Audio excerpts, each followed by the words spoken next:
Hi, everybody. Thank you so much for joining us today. I am ecstatic to be talking to Keto Goddess Mama, Ciara Martinez, WBFF Pro for the second time. I do have that first interview that I'm going to make sure I link it below so everybody can go and check it out. And this is going to be kind of like part 2, where we do a little bit of a deeper dive into your amazing transformation physically and mentally. Hi, Ciara. Thank you so much for accepting my invite. Hi, thank you for having me again. I loved our first interview together, so this is going to be a fun take 2 of it. Yeah, it did really well. And I shared your recent transformation post on Instagram that you put the picture in the backside before and after, and it's just mind-blowing. I think it went viral. Everybody was resharing it. So, so give us all the secrets. I am sure everybody wants to know. First of all, I want to make sure we do as much of a deep dive as we can, like mindset and things like that. So I'm going to briefly just go over your history, right? You don't have skinny jeans, right? All your life growing up, you had overweight, right? Overweight jeans all your life. Yes. And depression, anxiety, all kinds of issues mentally and physically. And so there was nothing that, it wasn't like, oh, I'm just genetically lucky and all I needed to do was change my diet a little bit and get to this point, right? So it was a real transformation, right? You want to share a very brief overview of that? Yes, so I was 225. Big mama after my 2 babies, and that was the lowest of the lows, the height of the depression, the anxiety, all the names of things the doctors gave me, and I was miserable, girl. It was terrible, rock bottom, and I knew it was no life to live. I didn't want to live, so I knew a change had to be made. And I started the ketogenic diet, got in the gym, started in group fitness classes, and I make it sound easy, but it wasn't easy. But I never looked back. I just never stopped trying, basically. So, and now here we are, Miss WBFF International Miss Queen. Congratulations. Oh my God, that's amazing. This just happened like a month ago. Yes. Can you share a little bit? So you got a WBFF Pro. So the WBFF is the World Beauty Federation and Fashion? Fitness and fashion. Fitness and fashion. Okay. So you got your Pro card a year ago or 2 years ago? In 2020. Okay. And now the new title, what is it? So that's Miss WBFF Fitness Diva International. So that's like where your pros compete against each other. So that's like the best. So you start as an amateur, then you want to become a pro, then you compete against the pros to win the title. And you won the title. Yeah, and my next level up is a world title. So that's the top highest level, best in the world fitness model. Wow, that is phenomenal. So, okay, let's start with the sugar addiction history. Can you share a little bit about that? I've been doing a lot of deep dive in that and working a lot with my clients with regards to overcoming their addiction. It's the #1 thing that's keeping them stuck or yo-yo dieting. Like they'll lose the weight, regain it, and on and on and on. And then they even get, I know, you know, a lot of my audience is carnivore, right? So they get to me to do the carnivore diet, or they've been trying to do the carnivore diet. And it's like, as great as I believe the carnivore diet is, it only works if you can follow it. It only works if you overcome the addiction, right? So can you share a little bit about your history with that and how you were able to overcome that? Well, it was sugar and carbs, which can be, you know, to some people it's the same thing. It kind of is, you know, anything and everything. It was a hole inside of me I was trying to fill all the time. Like I didn't recognize it then, but I recognize it now. It was me being unhappy with myself, using food as therapy. I used to hide food under my bed. My mom didn't let us have stuff like that in the house. My sister would bring stuff over from her other family's house. We had a whole thing under the bed and we would just sit in our room. It was just like, and it became from a young age, like something we weren't supposed to do, but it made us feel good.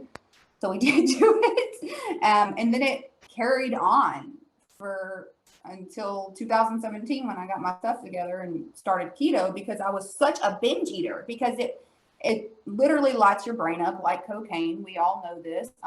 It releases those endorphins. It gives you a little mini high. It relieves whatever stress you're having for 2 seconds, but then you can't stop because you're already addicted and it tastes good. And then you feel like crap. And then it's a cycle over and over and over again. Why keto worked for me was because it cured that when you're eating keto foods in large amounts, you get physically sick. So all that fat, like from like a keto cheesecake, this is just one thing I used to do, 2 to 3 times, it's not happening anymore. Like sick for days, like miserable, not just like, oh, I'm sick from too many gummy worms, like miserable. So that corrected that for me. And I still have issues with it. I cannot tell you that I don't. If I had some sugar after my last competition, and for a week after the 2 days after the show, I was there and enjoyed myself. I was craving it insanely. And this is after having it out of my body for a long time. It never goes away, ever. The best way for me to not have to deal with that and to not put my brain through that is just to not have it. Abstinence. So. Yes. It's so funny you mentioned that, because I saw your picture after you won the show, and it was like literally the size of your tumbler, maybe no, way bigger, of like a milkshake with a cheesecake on top and a bunch of more food, right? Yeah, so like this thing only had a milkshake up to here. The whole 3-4, like was whipped cream, to be fair. But it was the Sugar Factory, and I probably had like 5 or 6 bites of that. Took a video of it. I had more of Michael's sundae than I had of that thing. But it was a nice little treat. I haven't had anything like that in a long time, but again, made me crave. And it just, every time I do something like that, it re-solidifies why I live my life the way I do. It's like sometimes we need a nice little pop on the butt to get us back in the right direction. And I think it's important to remember with people that are struggling with sugar addiction that it does never go away. You just get better at fighting it, right? And it will never go away unless you get it out of your mouth, period. Exactly.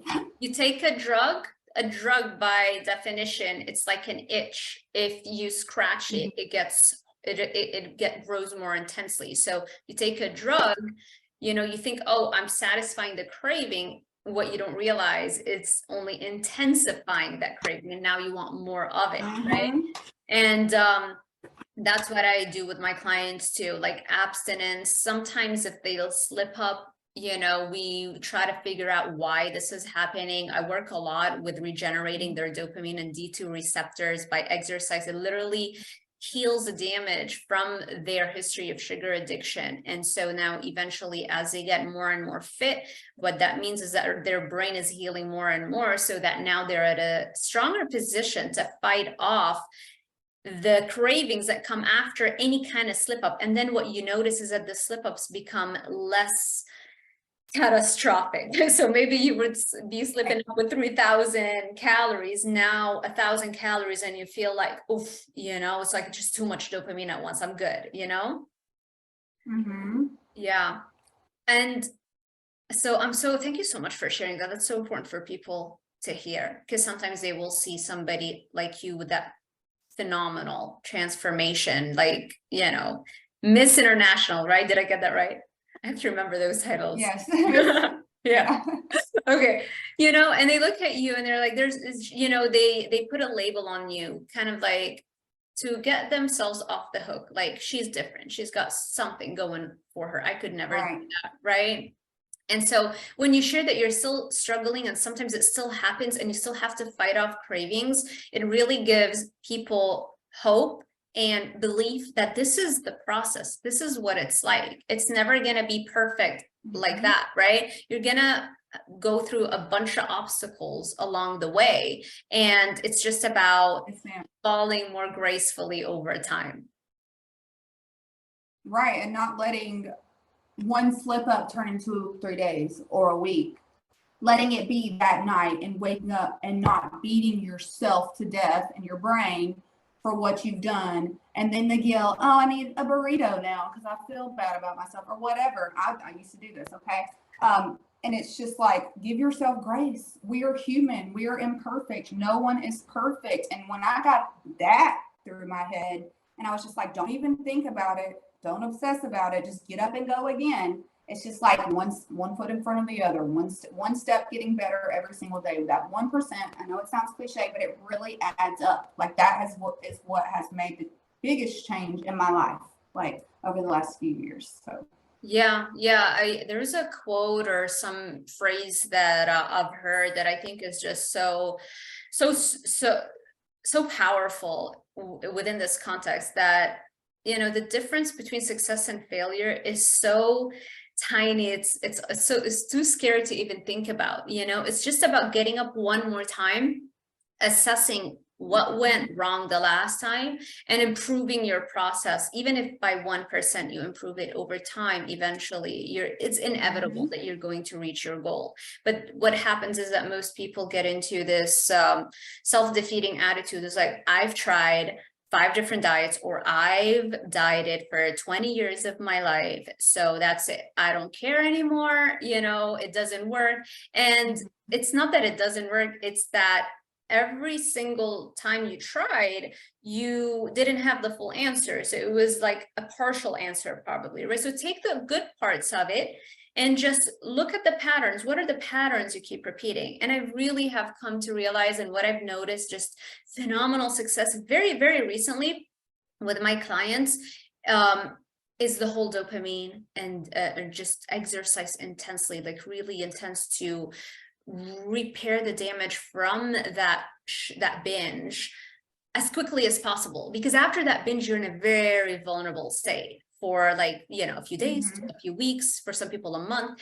But if we exercise intensely, it repairs the damage so quickly that it brings back your dopamine, your set line, you know, threshold or baseline. That's what I've been wanting to say. It brings it up to a much higher level to where it was before you had that binge. And so you're no longer in that vulnerable state the day after, the 2 days after. You can spring back up again. And if you only have a binge once a month, you're still going to get those titles. You can still compete, and you can still win and get your optimal, you know, fitness and health and all that stuff. But if you, every time you binge, it spirals into 2 or 3 days or a week, then we have a problem. Exactly. Yeah. So let's talk a little bit about depression and anxiety. And I remember we talked about this, right, in the previous interview. Can you share a little bit more about your current experience with that and how you deal with it right now after years of being in a fitness model, accomplished WBFF Pro, Miss International, all the good stuff? Let me be very clear that it has never gone away. I've just gotten much better at controlling it and dealing with it. Okay, so I think that's where a lot of people mess up. They think that they're going to be fixed, or even that something is wrong with them. Well, maybe God put this on me because I'm a hyperactive thinker, and, you know, like, that's going to help me save someone's life one day. I don't know. Who knows? You know what I'm saying? So I just know that whenever I eat properly, whenever I train properly, my symptoms go from here to here. So it goes from like a 90 to like a 25%, right? Much more manageable. Even one day off of training, by 10 a.m. in the morning, I am just like an anxious ball. I'm like, kids, let's go. We're going outside. We're going for a walk. We got to go. I got to move. I have all this energy circling in my body. I know what I have to do now. I have to get it moving, or I have to do something. We have to do like a painting thing or something with our hands, some kind of little craft or something to just get some energy out, right? When that fails, when that slips, when I have a binge, when I let myself go off the rails, oh, it's so bad, Sarah. It's terrible. Like, and every time I do it, I'm just like, this is why we don't do it. It's just a nice little pop on the butt, you know? but yeah. Have you ever considered, you knew I was going to say that at some point, but have you ever considered trying a carnivore diet to see that last, the remnants of the depression, anxiety symptoms? It could be from those plant self-defense chemicals, that you're reacting to. Because I've interviewed so many people, and because I am in this field, right? I mean, I see it's just incredible success stories where people, it's almost like an allergy to anything other than meat, like a plant food or sugar. It does something to our brains, and I can't explain it. We don't know what it is because nobody has bothered to study the carnivore diet in recent history. It's almost taboo to even talk about it in academic circles.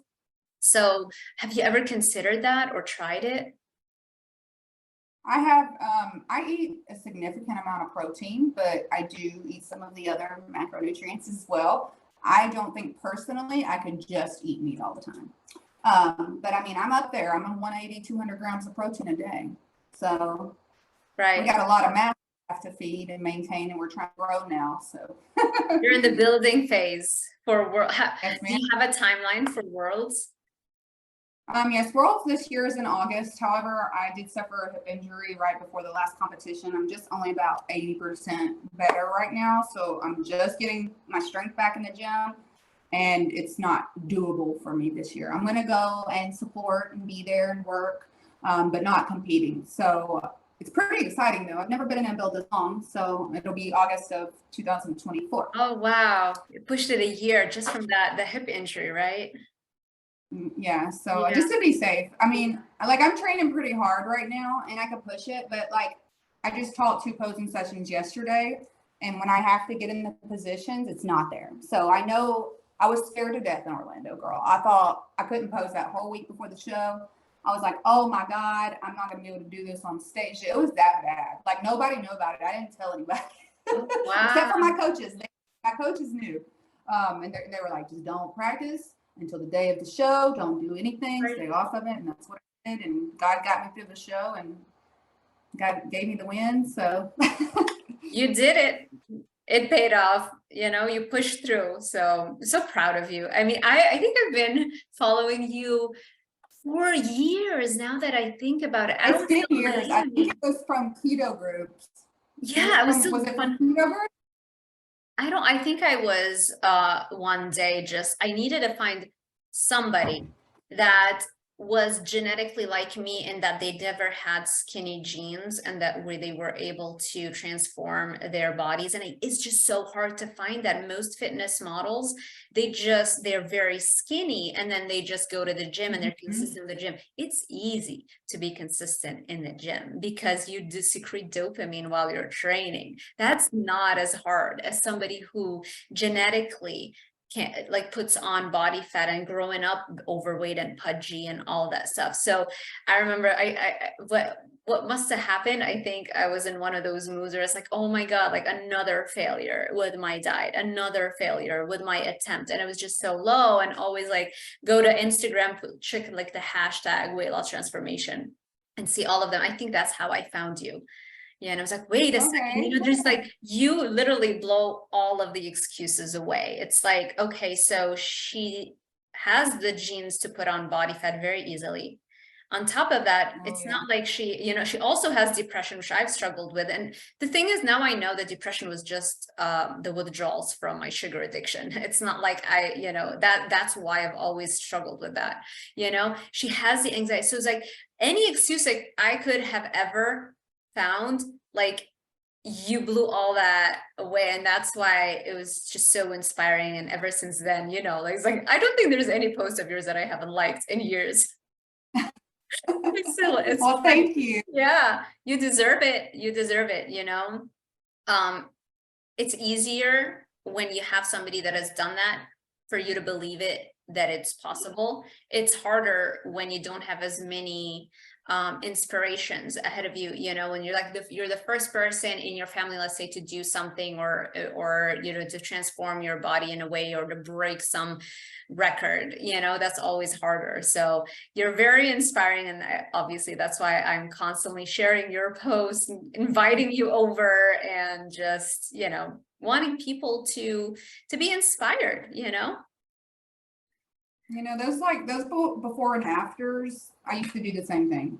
That was like my motivation. I would search them up when I didn't want to work out, and I would be like, "Oh, look at this person. If they did it, I can do it."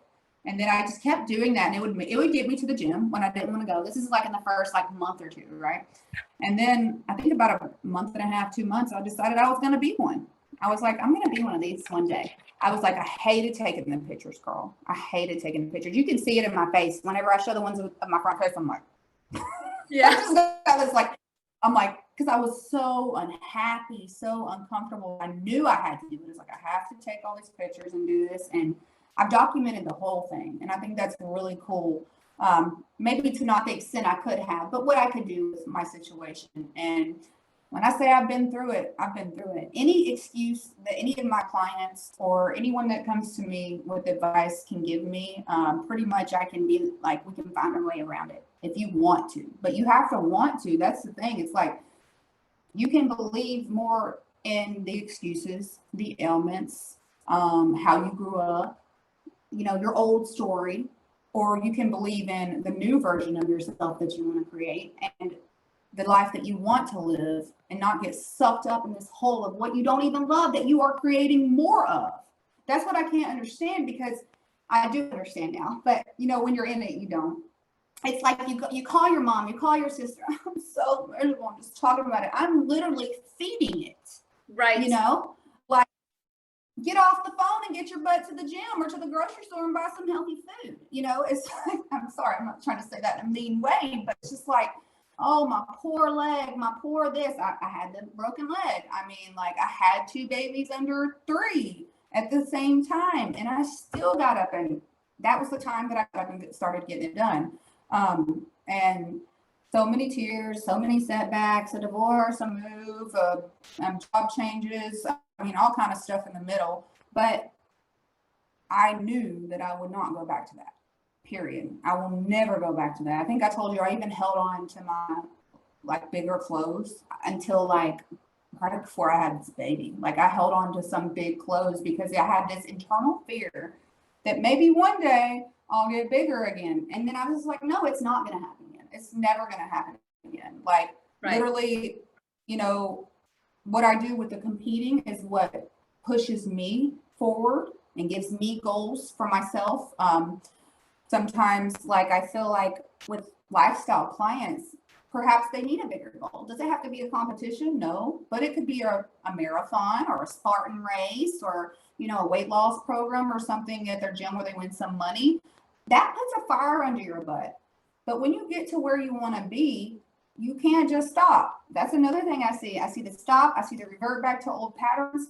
And then they don't talk to me. You know, they're gone from me for 6 to 8 months, and here they come right back with, unfortunately, a lot of times, a lot of the work that we had put in gone.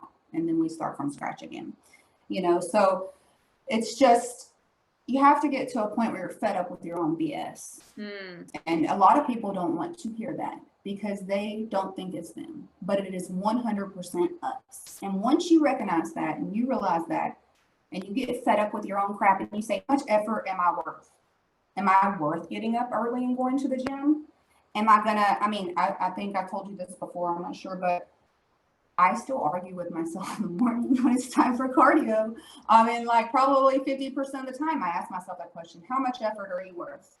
And then if I start keep going down the thing, I am not going to negotiate with my weaknesses today. I'm not going to negotiate with my weaknesses today. I say it to myself over and over again. And then I'm like, you're a bad bitch. Get up. Let's go. So you have to talk to yourself. Like, it doesn't matter what level you're at. Like, it never, the self-doubt, all that crap, it never goes away. It's just you get better at fighting it. I love it. I love everything you just said. Yeah, the beginning, we're talking about the complaining, right? It's like that's your number one place to start. Are you complaining about your situation? Like, how does that serve you in any way, shape, or form, right? Because if there's something you can do about it, change your diet, exercise more, then what's the use of complaining? You're just spewing negative energy, not only to your mind, but to everybody around you. It's like an energy vampire, right? And if there's nothing you can do about it, Also, what's the point of complaining? There's nothing you can do about it. So just accept it. You know, we are phenomenal adaptation machines. The beautiful thing is there's almost nothing that you cannot change. The sky is the limit. It's not even the limit. We are such limitless beings, but people are scared of their power, right? They can't. And that fear, I've been talking about this with my group. So I have a group meeting where we do troubleshooting on the carnivore diets, and also sugar addiction doesn't have to be, carnivore diets. It's just talking about what people are struggling with, part me coaching, lecturing, part them sharing, and me trying to help everybody, And so we're talking about fear and fearful beliefs and things that you're like, yeah, I'm fired up, I want to do this. And then like the next second you have this fearful thought, but if I do this, am I going to lose maybe some empathy or some compassion towards other people if I become very successful? If I do every single fearful thought is literally, it's just very basic physiology. It's simply a symptom of low dopamine levels in your brain. That's it. Once you understand that, and once you understand you can manually ramp up your dopamine activity in your brain, even at baseline, not just when you're working out, even at baseline, once you understand you can do that via so many ways, my preferred method is exercise, then I literally just gave you the solution, so there is nothing that now you cannot do. And every time you're still having a craving, you're still having those fearful thoughts, you're still having a low energy, then you understand, okay, how much I'm training, I need to ramp up the intensity. So instead of running 5 miles an hour, that means I need to get to 6 miles an hour. And now see, okay, once I'm at 6 miles per hour and I can do that, am I still having the craving? Am I still having the fearful thoughts? Am I still having all that stuff? If yes, then okay, go back to 6.5 miles per hour. You're going to reach a point where you're bulletproof, where you don't feel any of that. Your energy levels are through the roof, they're stable, and then you crash and fall asleep in an instant. That's the state that I work with my clients to get to, And so I think when people understand it, it's so empowering, and then you can't complain when you know that. When you have the power, how are you going to complain about it, right? So yeah, I love that you said that, and I see your posts, your Instagram stories every day, 5:30, 6 a.m. You're on the Stairmaster, hitting the gym, like. Wow, that's the thing for me, is that I go through phases where I can get up at 4:30, but I can't like train right after. And I only say I can because I haven't forced myself to do it. We all can, obviously. I can force myself to like by 5 a.m. to be on that, So I think that's so helpful to beat the day, start pumping out all that dopamine, changing your physiology, right? It sets the tone for my day.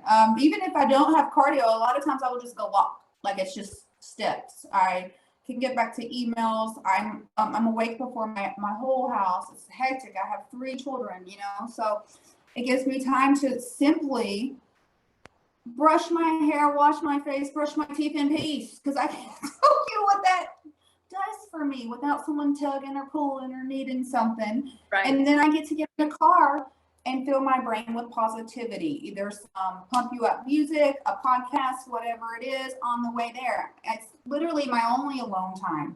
It puts myself in a good space for the day. I'm moving. I'm up before the majority of the world, and I love that feeling because I am a go-getter and a hard worker, and I just love it. I love being on the road and there's like no cars, and I just know that I'm just doing something good, And then I come out of there feeling like a freaking queen every day. I'm like, ready to go. Let's go. I come back home. I eat my food, get my kids all packed up. We go to drop them off at school, and me and the baby go back to the gym and train. That's what we do. I love it. How old are your children right now? So my daughter's 9. My middle son, Sebastian, will turn 7 I'm at 8, 7. He'll turn 8 on June 1st. And Christian, the baby, is 16 months. So Christian is with you most of the time now, right? Because he's preschool. All the time. Right? All the time. And even when, I remember when I first started following you, your kids were way, way younger. I remember you posting so many pictures of them around you on the base of the Stairmaster with their toys, and you're on the Stairmaster. And then when you had your third baby, also, you know, you would have your baby on you while you're doing lunges, walking, training. It's like there is no excuse. And on top of that, not only are you a mother of 3, you have a full-time fitness coaching business and you're competing. You know, it's like everybody can do it. Yes, it's like it takes a lot of planning and and that's where I think a lot of people with the food and stuff, they just leave it up in the air. You know, like you have to plan. How do you expect to be successful in anything if you don't plan? You have to schedule. You can't be like, I'm going to give you your workouts. Okay. Yeah. I'm going to give you your workout Monday through Friday. And if you just wake up every day and you have no plan for your day and your day gets going, you go teach, you teach your carnivore classes, you're eating, you come home, before you know it, it's 7 o'clock. Oh, I didn't get my workout in today. If you didn't plan it, you're not going to get it in. It has to be, if it's important to you, it has to be a non-negotiable. It's in your calendar like a doctor's appointment. And you show up for yourself, period. Because when you don't show up for yourself, you are creating more self-doubt in your brain about what you're capable of. As we continue to show up for ourselves, follow through with what we say we're going to do, we build more self-discipline, which in turn gives us more self-confidence. I cannot tell you how many people, that's what all this comes down to. All this diet, all this nutrition, all this stuff, people want to be more self-confident, right? I mean, literally that affects everything. If you feel good about yourself, you're a nicer person. You perform better in your job. People want to be around you. You don't care what anybody thinks about you. And it all starts with the diet and the nutrition, you know? So, sorry, I'll go off on these tangents. I don't mean to. No, I live for these tangents, so don't stop. So remember when last time I think we spoke, you were mentioning about the cheat meals, you know, like once a week, sometimes you'll have a burger and you follow the plan. Oh, right? a refeed. Or the refeeds. Okay. Yeah. Do you still do that? And if you do you feel like it creates cravings afterwards? Oh, anytime I have a refeed, like a fatty meal, I do. 100%. It's 2 or 3 days. It's hard. Those 2 or 3 days after that, even if there's like no sugar, like white sugar, there still is the carbs there, which are technically sugar, but it's pretty bad for a couple of days, especially in a prep scenario, because in a prep scenario, you are like on 100% clean as can be with the diet. You throw that food in there and your body just goes, right. You know? Right. Have you tried maybe like instead of, let's say, a burger or something like that, maybe like sweet potatoes, or, you know, like, I mean, any carbohydrate is gonna light up your brain like a drug, literally. Like there have been studies that are very recent that are coming out, like they're showing any kind of carbohydrate lights up your brain like a drug. It doesn't have to be just the sweet taste. So like even if it was like a baked sweet potato or like an air fried sweet potato with some salt, like that's still gonna be addictive. So yeah, I don't know where I'm going with that. I was gonna say like maybe try that, but then I was like, you know what, it's still gonna. No, but actually, I have been incorporating sweet potato in my diet. I get asked about this all the time since I've had the baby. It does not do that for me. It does not give me any cravings. It is literally right before my training. Right. And it goes all the way out. If you utilize carbs properly, this is something I was asked about in another interview the other day. They're like, do you do anything, would you do anything different now than you did in the beginning of your competing, basically? And I'm like, yes. I was so scared of carbs because I had this food fear from the binge eating and the addiction and all that stuff, that I was like, my first probably 4, 5, 6 preps, I was like, my only carbs were vegetables. Right. Then I finally decided, okay, I'm going to try putting in a little bit of something before and after the workout. Even with all my knowledge and what it does for the body and all this and that, I'm just like still scared of the carbs. But now I have some before and after my training. I don't have the cravings. It does nothing like that, and it works well. It's when I have the salty, fatty, carb, sweet combo, that's where that comes from. Right. And just having, you know, that's uber delicious. Literally, these restaurants, these scientists, their job is to design these meals to be so highly palatable, right? Like that's their job, you know, and they want you to come back to our restaurant, you know, come buy some more of our stuff. That's their job. And you start looking at it like that. It's just like, okay, well, no, I'm good. I'm good on my own. I like what I do. It works for me. Right now, I really like to have like sushi with Like rice. as a cheat or a refeed? Yes, as like a refeed. Mm-hmm. Okay. Yeah, that gives me no either. It's just I was gonna say. nice. Yeah, I just feel it's like one roll, you know, not like 15 rolls, but I just feel very content. Like it's good. So Right. Yeah, I don't think it's as hyper palatable or as addictive as a burger or like a pizza or something like that, you know? Because it doesn't have as much salt, I think. I mean, of course, you're gonna put the soy sauce and then yeah, I take that back. So for me, it's the same thing. I wouldn't like if you ever wanted to binge on something, you generally go for the most addictive one. We never go for sushi when we want to binge. Maybe some people do. I know for me, it was always way more addictive combinations, generally cookies and cakes, not really as many, you know, salty things. But like it never, ever did I binge on sushi, for example, you know? Right. Mm-hmm. Yeah, and it's that protein content too, that it lessens the impact of the sugar hit. So protein slows down the rate of absorption and digestion of the carbohydrate. So you don't have that spike in your blood sugar. Maybe if you didn't have the protein, you just had the carbs, even in the form of a rice and then the soy sauce on top and things like that, it would spike your blood sugar. That lights up your brain and that leads to a more addictive, like it would rank higher on the addictive spectrum. Yeah, it's like the Chinese food. How many times have you gone to a Chinese buffet and been miserable walking out of there? Yeah. And then, I don't know if you have. I used to do this as a kid all the time. And then an hour and a half later, ravenous. Yeah. And I'm like, as a child or like a teenager, I could not understand. I just ate so much food. You think something's wrong with you, like honestly, you know, like there's something wrong with me. Do I just have like a bottomless pit of a stomach?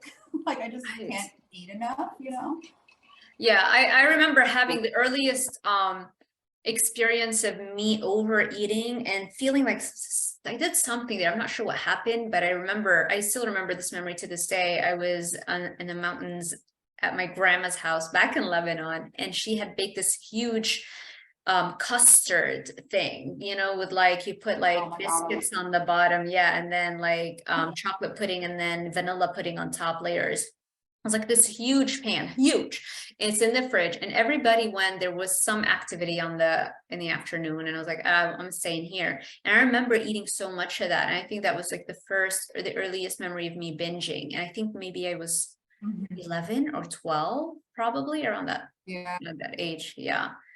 Yeah, you feel something is off. Like for me to still remember that incident when I wasn't very conscious of what was happening, like you understand a little bit, but not exactly what happened, you know? And yeah, that's. But you can identify it now with everything you know. Yes, I didn't even know the word binge. Yeah, I can look back at so many situations, and I was just like, I almost don't even think I realized it until I was like a year into my journey. I just thought, I mean, I didn't identify with that yet, I guess. But then I was just started learning more about it. I was like, oh, 100% a binge eater. Oh, yes. Oh, yes. Yeah, that's just the addiction. That's, you know, and then eventually you get away from that with the training and lessening the exposure to it. Your brain starts to heal and it gets easier and easier over time. And because you're getting stronger, your brain is getting stronger. Let me ask you about the clients that you work with. What do you feel is the thing or things that separate the ones who succeed versus the ones who struggle and maybe never drop off or never get to their goal weight or just struggle more? 100%, you have to put in the work. Okay, so a lot of people think that when they see my transformation that I've got the magic sauce or something, and I'm like, this is why I've started trying to share more of my training and my workouts on Instagram. I'm like, there are no shortcuts, my friends. Right. This is like a lot of work. Okay. Right. So the ones that succeed are the ones that put in the work, period. You have to check the boxes, do your training. If I'm going to write your meal plan, you have to follow it. Guess what? To a T, how I tell you to follow it. If you're going to do work off my macros I give you, you have to go in and log your food. Like, that's the difference. Like, some people say they want it, but they're not really ready up here. And I do think with people that have struggled with binge eating, depression, whatever, you have to get to a point where you're ready to make that change. Sometimes, like, I thought I was ready a million times before I actually did. Let me be clear about that, but I wasn't. When you're ready, you will start getting over your BS. You will stop believing the excuses you're telling yourself, and you will start looking for ways to create time to go after what you want. Girl, I was so miserable in my body. I didn't look in the mirror. I'm cropped out of pictures of my children's life for like 2 years. It's really sad. Like, and I was like, I don't want to be like this. I don't want to have to wear the same dress every time we go somewhere because I'm embarrassed to go to Lane Bryant and buy big clothes again.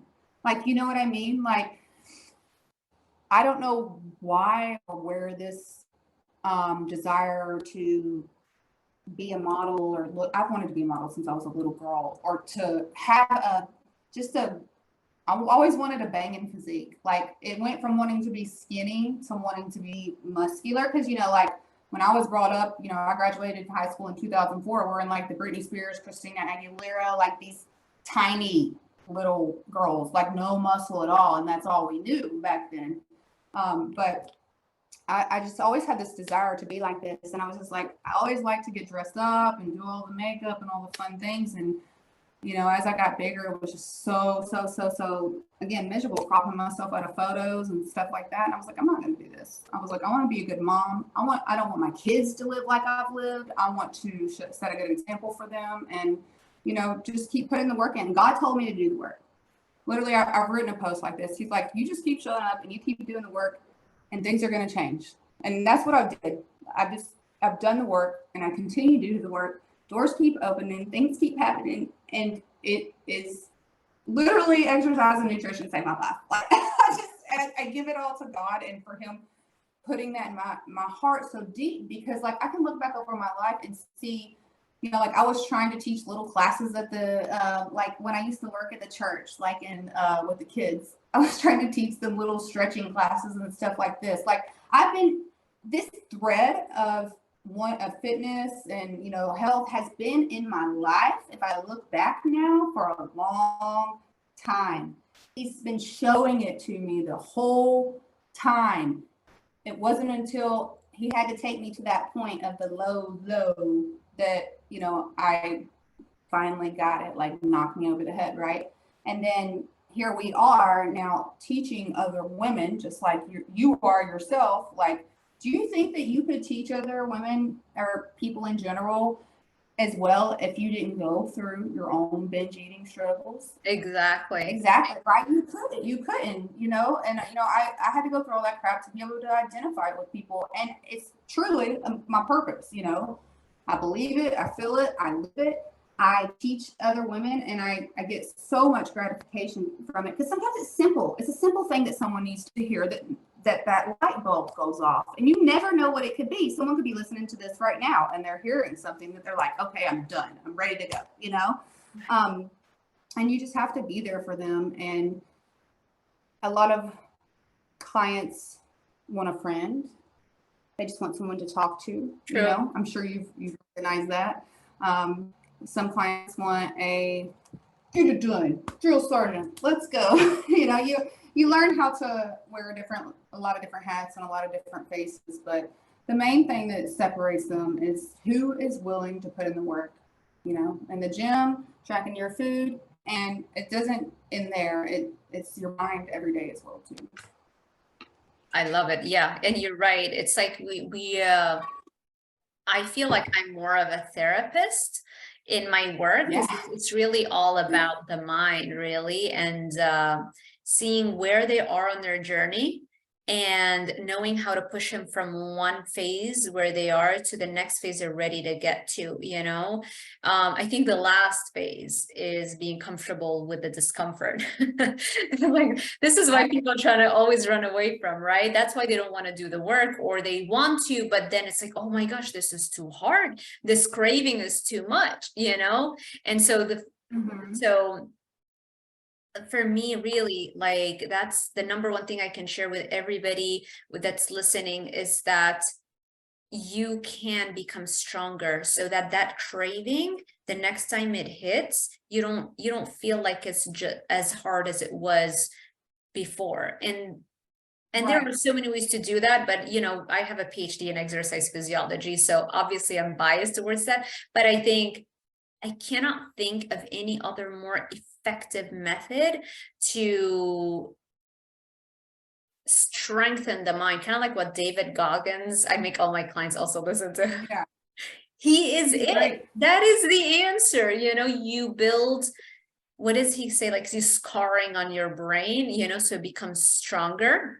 So you put a little bit of painful stimulation on a treadmill or on whatever type of exercise, weight training, whatever, as long as you are uncomfortable to the point where it's like, I don't want to do this right now. How many more steps do I, once you start having those thoughts, this is when you start counting the minutes. How many minutes can you be under that state?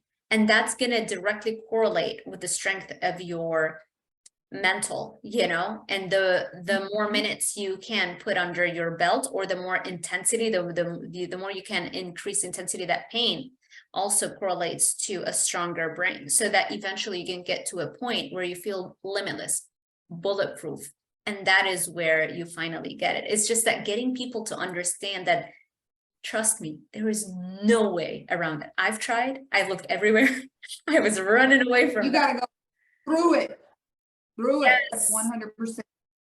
And it's just like, you, every time you make that decision to say no to the binge, or to get up and go do that workout in the morning, guess what? It gets easier. That's what, if you can get that momentum going, whoa, that's a powerful thing right there that a lot of people don't even ever get to. I'm like, give yourself a little bit of time. Like, you know, get that momentum going. And then when they start seeing the results, oh, here we go. Now we're going. It's on. But now, do you see the self-sabotage coming anywhere? Yeah. Yeah. And after they've been doing well, right? Yeah. And then the self-sabotage comes in. Why does that come in? Because we still have that old self, fear, limiting beliefs, all that stuff in the back of our head saying, no, you can't do this. This isn't comfortable. I've never been here before. I want to go back to where it felt good. But if you can get past that BS, give it a name, whatever you got to do in your head, it's going to be glorious on the other side. It's going to be so amazing. And they'll come back to visit again. Before this competition where I just won this crown, I was in my room crying that day, thinking I was not ready. Taking videos of myself hating my body, thinking I was not ready for that competition. I was crying, I was praying, and God said, get over yourself and go out there and do it. It's your time. And that's what I did. So like, I was all up in my feelings. My little self-sabotage monster was there. My little fear monster was there. You know, I've only talked about this to one other person because it's embarrassing. But I think it's important to share, because it doesn't matter, again, where you are, you're still dealing with it. You know, even you're like high-paid actors and actresses and professional sports players deal with it. You know, you control the mind, you control everything. But it is a never-ending battle for it. Wow, thank you for sharing that. I never would have guessed that, you know, you would have felt this way right before you won Miss International, which is I don't think people realize what an incredibly hard feat that is, especially if it's even harder coming from where you started. It wasn't like you were born, you know, in shape, you know, and very easy to put on muscle or very easy to be lean all year round, you know? Yeah, no, I've been a big girl for as long as I can remember. Literally, you know, our family said, We have big bones. This is how big bones, big hips. This is just how we are. And I believe that. And that's how my body looked for that time. You know, I was called cankles in like high school, tree trunk legs, because my legs, I didn't really have ankles. They kind of go straight down. That's so mean. The ground. Wow. Yeah. Oh no. Up in a way that to it. You have to stop believing that stuff. And I think you have to be very careful about what you say, what we say to our younger generation, how we show up. You know, I said something to my daughter the other day. I'm like, do you want to make the healthy choice or the unhealthy choice? We had some soup and some pizza, you know? She said that made her feel bad that I asked her that because she wanted to make the unhealthy choice. And I said, look, my goal is never to make you feel bad. Like, I don't want to I'm trying to educate you and let you know that we have to make healthy choices sometimes and unhealthy choices sometimes. I'll not let them have anything. You know, I'm not like forcing healthy foods down their throat all the time. We have a good variety. And now we're to the point where I'm kind of letting them choose. And it's a fun, we'll have to do a part 3 of this in like 2 years when I figure out how that goes. Right. But, you know, you have to be careful how you speak to them, though, because that made me feel really bad as a mom. And I was like, honey, I don't want to make you feel bad at all. I just want to teach you, you know? I just want to teach you what the healthier and unhealthier versions are, you know? Do you think also our modern school system is leading to children being a little bit extra sensitive? Everything is, they're so shielded and protected from everything. I think on one hand, it's really good that the communication is so beautiful and open and honest, and she can tell you about her feelings. I remember never being able to do that, you know, or when I would try, I remember having instances when I was very young, when I would try, but it was never reciprocated by my parents because they didn't know how to deal with that. So at some point, you know, once I was like maybe 12 or 13, it was like all emotional communication ended on my part, because it was like, what's the point when you're made to feel like if you open up, they take it sarcastically or they laugh or whatever. And it's not just like, it's like just the whole environment around you, you know, and that's Lebanon too. So it probably was, compared to growing up in the States, it was also probably much harsher environment, you know? So do you feel like in the school systems, that can, especially when it comes to diet, because it's like talking anything about weight is almost taboo. In a way, it's good because look how you were bullied. I was also, you know, exposed to a lot of things that we'll never forget, and that's kind of kick-started our dieting. So I don't know, it's like a double-edged sword. Yeah, I don't know about the school systems. I think the society in general with, body positivity, love your body at any size, but I'm fine with that. But I'm sorry, if you are 350 pounds, it's more than about loving yourself. It's about your health. Okay. You know, they don't talk a lot about weight and stuff in their school right now, but they're still young, you know, grade school. You know, the doctor said something to me about her weight in front of her. That bothered me a lot. I've never made a comment about her size. I don't want her to have any. She's a bigger girl. You know, it is in our genes. Yeah. We have genes, you know, like we talked about, it's in my family's genes to be a bigger girl. And I don't think it was appropriate for them to say in front of her, you know. I don't think she even realized. It was like about a year ago. But as far as the school system, I haven't noticed anything with that yet. I will say in our society, I'm not all about that. I want people to be proud and loving, but you know if you're healthy or not. You know what you feel like when you're not on Instagram or when you're not in front of the camera and you get out of the bed in the morning and it hurts. And you know what it feels like to not be able to find clothes that fit you. I'm sorry. I don't care what anybody says. Yeah. No, and the fact that we even have to say we're sorry before we mention the facts, it tells me like just how much we've tilted in the opposite direction of where we should be. I think the body positivity movement was a good step in a good direction, But now it's taken too far to the point where it's like you can't even talk science anymore. Every extra fat cell on your body releases inflammatory molecules that mess with every hormone system, every neurotransmitter, neuromodulator system in your brain, with your skin, you break out. It's a pro-inflammatory state. So to say that healthy at every size, that is factually incorrect. That is misinformation for social media companies that would like to fact check us. Fact check that. I know, it bothers me bad. Like, it bothers me bad, girl. Yeah. I've been hesitant to talk about that as well, because I just don't like to ruffle feathers. I'm a very non-confrontational person. Yeah. You know, and yes, love yourself, but if you love yourself enough, you will take care of yourself.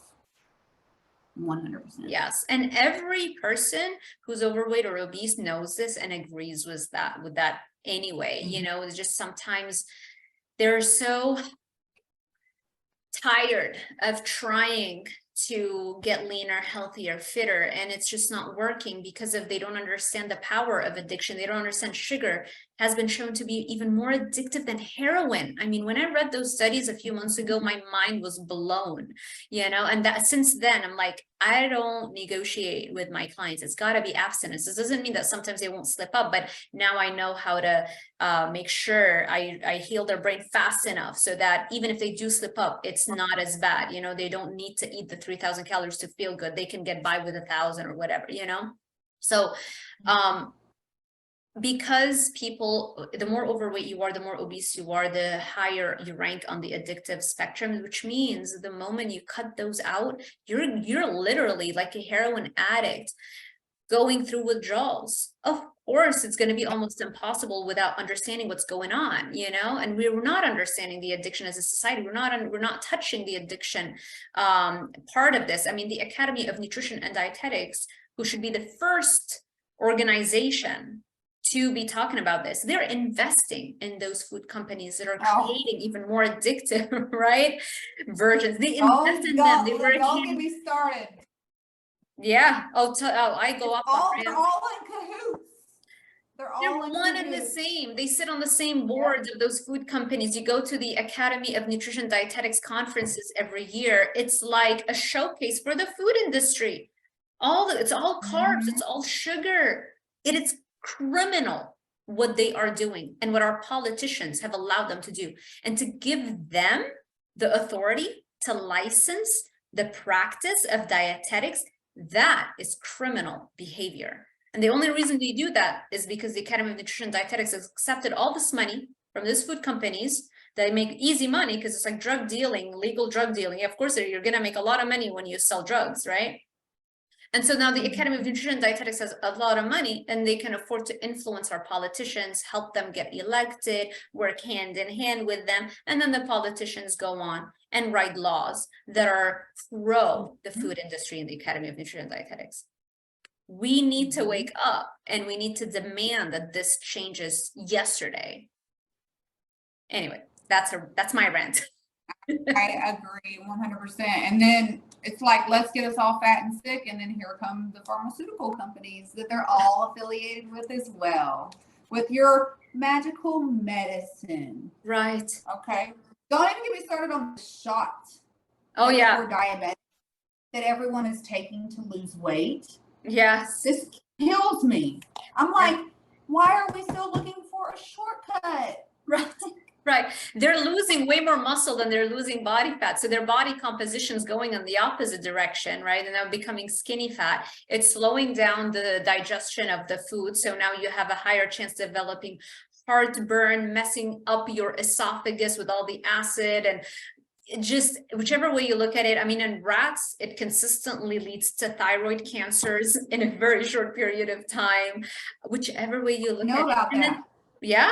And then the moment you stop taking it, the binge eating comes back with a vengeance, and you gain, not only do you gain the weight back, but now you have double the weight. And so, I mean, anybody who thinks that this is a good idea, it's like, where are you living? Come on. Yeah. You know? Yeah. Anyway. Yeah. My girlfriend, she did it. She actually did the shots, and Yeah. she lost a significant amount of weight. And she'd be like, literally, when I say her lunch was like 5 almonds and a half avocado. Wow. Like that was all she was hungry for. And I was like, babe, do you think that's healthy? You know, we're friends. She knows what my job is, and she's like, I just got to get this weight off. It's like people are blinded sometimes by the weight, you know. Yeah. And they're willing to do whatever it takes for that quick fix. Now, I will say she has went down to the shop 1 time a month and has maintained her weight and is eating regularly again. Right. So I was happy. I met with her last week, and I was happy to hear that it wasn't something that she was doing like all the time anymore. But I don't know all the details of all, like you were talking about with the study in the rats and stuff like that. I didn't know about that. That's very interesting. So now I feel like I need to go tell her about that, because I didn't know it had those side effects. Yeah.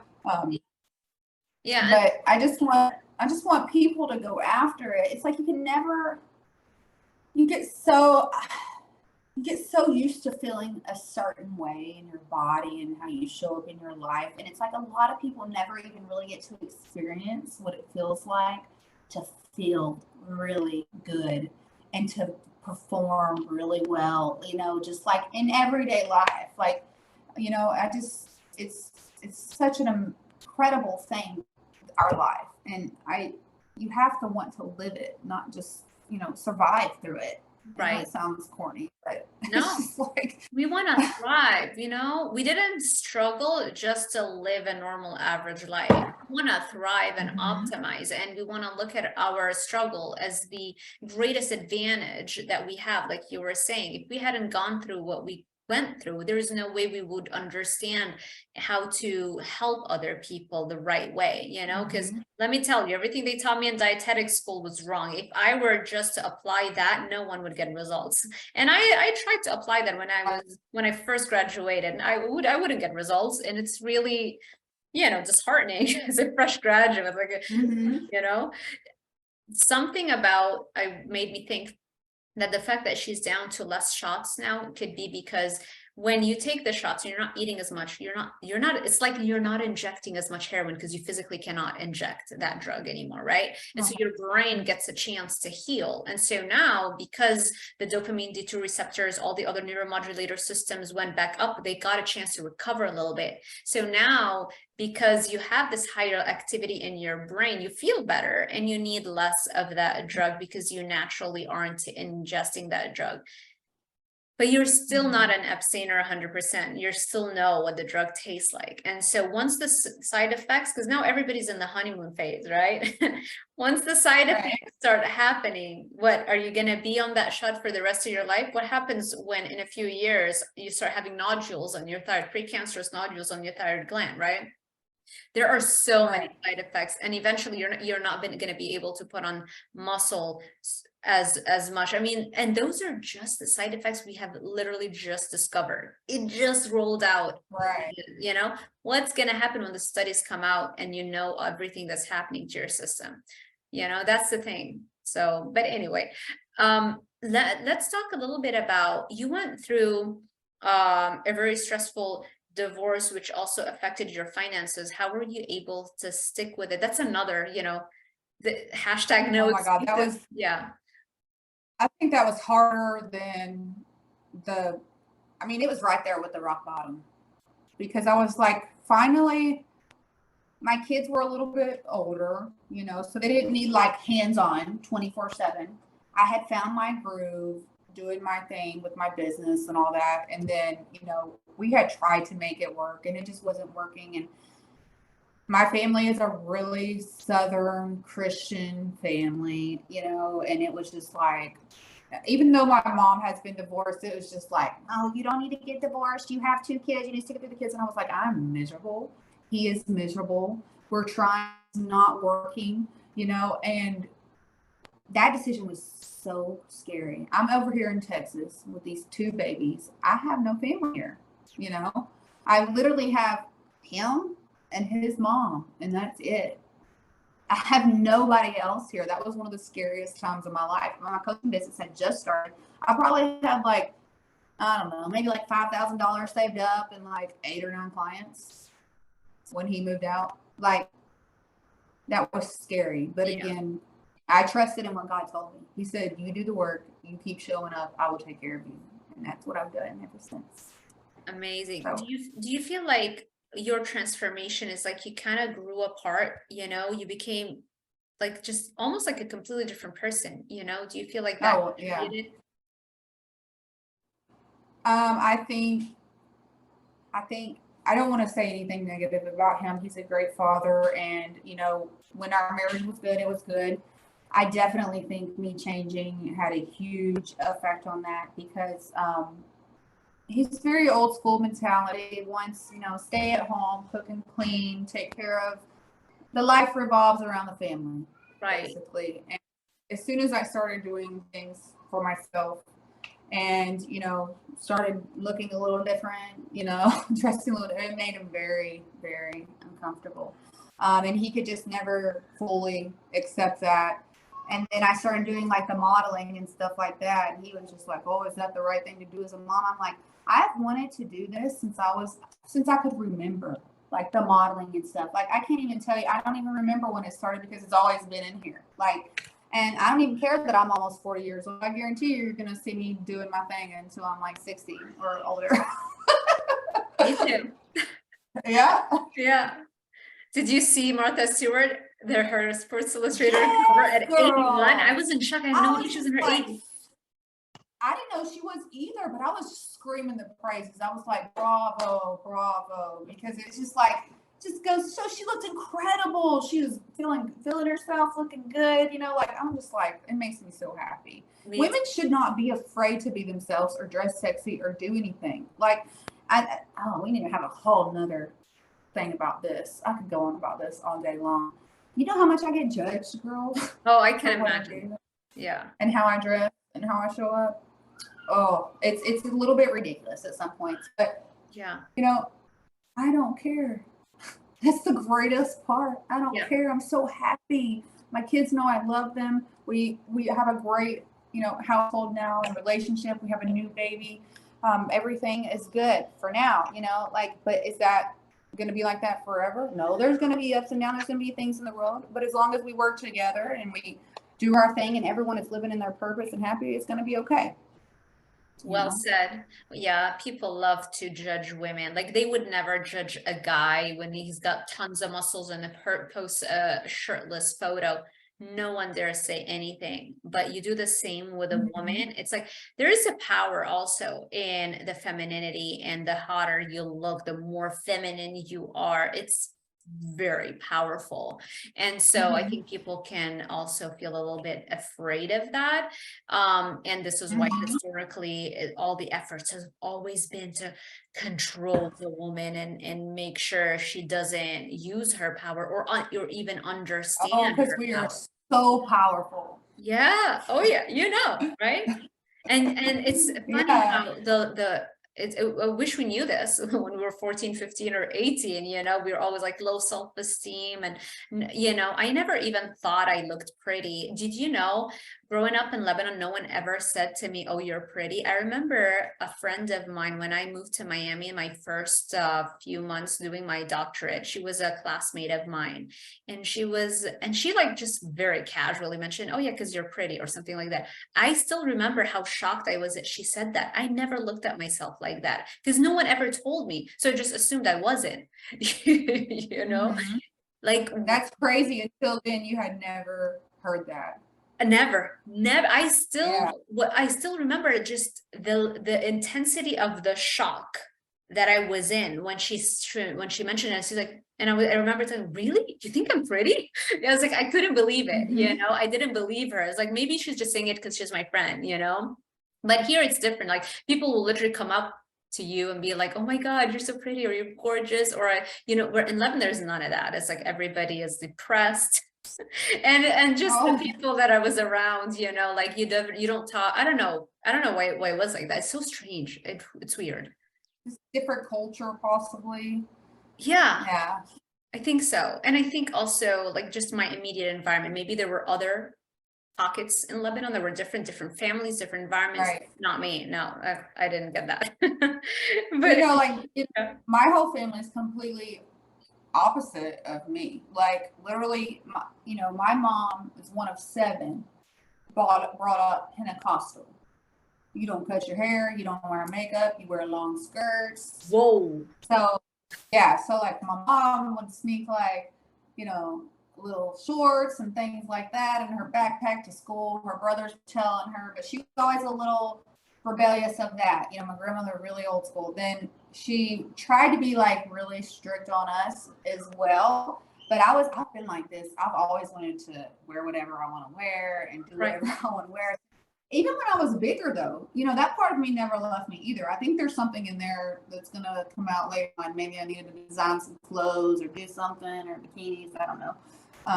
Cause like I love fashion. I've always loved like trying to make over my girlfriends. I'll be like, come over to my house. Let's put together some outfits. Let me fix your hair and paint your nails and do all that stuff. Like I love it. Like I've always been all up in that stuff. And I think it's important to share that with other women and, to make, them feel beautiful and, to feel good feels good. Like we talked about all the way, and it is diet and exercise, but you do have to put a little effort in how you show up and, present yourself.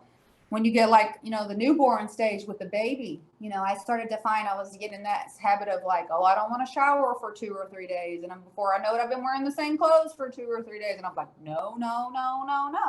You're going to get up and you're going to put on some makeup and you're going to do what you got to do to make yourself feel good. Even if you just sit at the house all day long, it makes a huge difference, Yes.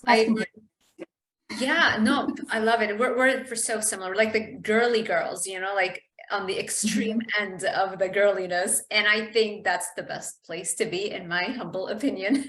But of course, like there are a lot of people who are more like tomboys or, it's funny because I feel like I have a lot of like intense energy about me, which is normally associated with like male energy, but I have that, but at the same time, I'm very much like a girly girl. And I think you're exactly the same thing. And I think this just comes from discipline and the training and that kind of stuff, And like you mentioned, it's like people pay attention to their houses. They want everything to look so pretty and nice and neat. But I mean, this is your house. So when you show up to yourself or to the world, like, are you taking care of the cover of your book or that's your first impression.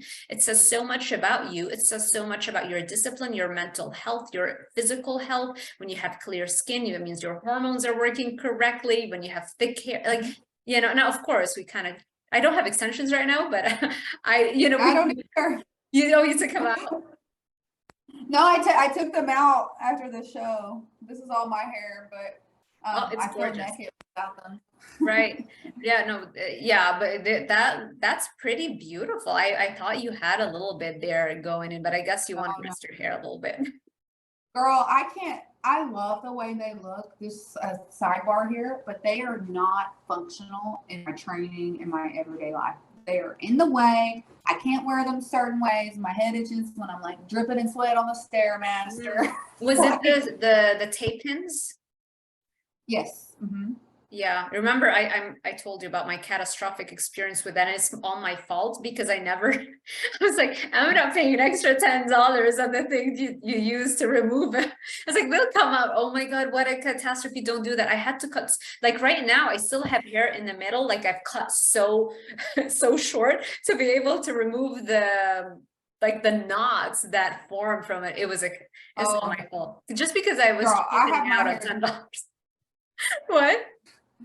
You need to like ask your hairdresser to do it because I did it myself. You're crazy. Oh my God, no, I'm like, take them.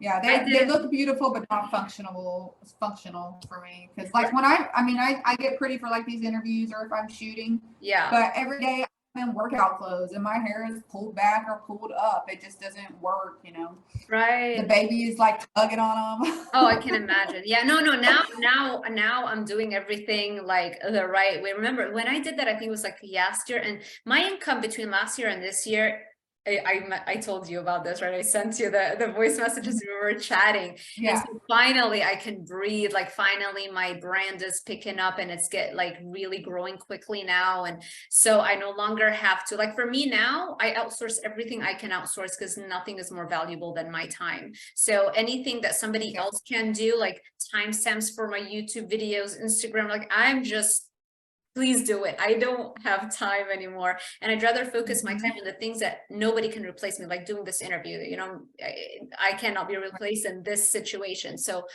yeah, now, but actually you were saying, oh, it's a side note. It's not a side note. I have it written here on my list of questions. I'm thinking of going platinum blonde.